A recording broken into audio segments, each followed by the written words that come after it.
راځئ دلته به د صفر د توانونو په اړه خبرې وکړو. یو مثال به ولیکو چې صفر په توان د یو مساوي کېږي په څو سره. تاسو ویډیو ودروئ او کوشش وکړئ خپله یې حل کړئ. راځئ په ګډه کار پرې وکړو. موږ مخکې د توانونو په ښودلو او ساده کولو کې داسې ویلي وه چې پیل په یو سره کوو، یو ضرب یې لیکو او بیا دا توان ساده کوو. صفر په توان د یو دا معنا یعنې موږ دا صفر یو وار لرو، نو دلته به هم یو وار صفر ولیکو مساوي کېږي یو ضرب صفر مساوي کېږي په صفر سره.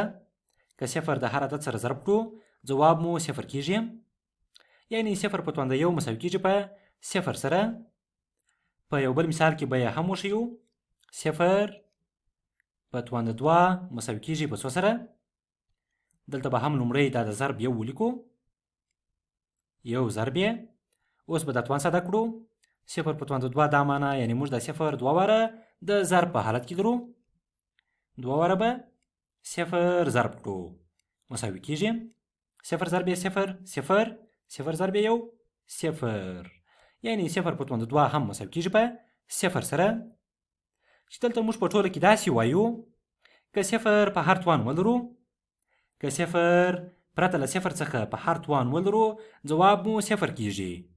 چې دلته یې داسې لیکو که چیرې قاعده مو صفر وي او توان مو که هر عدد وي، که هر عدد وي پرته له صفر څخه، که چیرې قاعده مو صفر وي او توان مو که هر عدد وي پرته له صفر څخه، نو ځواب مو مساوي کېږي په صفر سره. ګورئ دلته که چیرې قاعده مو صفر وي او توان مو که هر عدد وي، که چیرې توان مو 1 میلیون وي او یا هم دلته که چیرې توان مو یو جذري عدد وي خو پرته له صفر څخه، نو ځواب مو صفر کېږي. نو که دلته چیرې موږ یو بل مثال ولیکو چې صفر په توان د صفر مساوي کېږي په څو سره. تاسو دلته یو ځل بیا ویډیو ودروئ او په دې اړه فکر وکړئ چې صفر په توان د صفر مساوي کېږي په څو سره. راځئ په ګډه کار پرې وکړو. دلته لکه څنګه چې موږ مخکې وویل که صفر په هر توان ولرو پرته له صفر څخه ځواب مو صفر دی. که چیرې موږ دا خپل خبره داسې وایو چې که چیرې صفر په هر توان ولرو ځواب مو صفر کېږي، نو دلته به دا صفر په توان د صفر هم مساوي شي په صفر سره.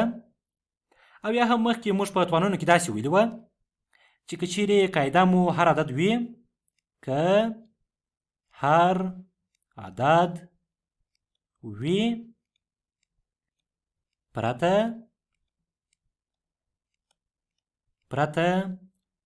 له صفر څخه، که چیرې قاعده مو هر عدد وي پرته له صفر څخه او توان مو صفر وي، نو ځواب مو مساوي کېږي په یو سره.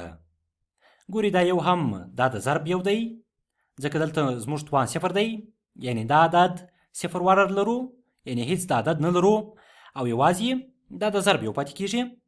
نو که هر عدد پرته له صفر څخه په توان د صفر ولرو ځواب مو یو کېږي. نو که دلته موږ داسې ولیکو چې صفر په توان د صفر مساوي کېږي په څو سره، او موږ که چیرې دا خپل خبره داسې وایو چې که هر عدد په توان د صفر ولرو ځواب مو یو دی، نو دلته به دا صفر په توان د صفر هم مساوي شي په یو سره.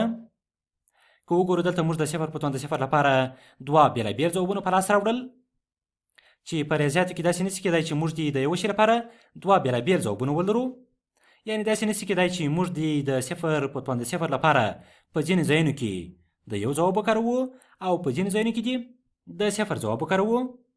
نو موږ د اوس لپاره د صفر په توان د صفر لپاره داسې یو حل جوړوو یا داسې یو حل پیدا کوو او وایو چې صفر په توان د صفر داسې یو حالت دی چې تعریف شوی نه دی. تعریف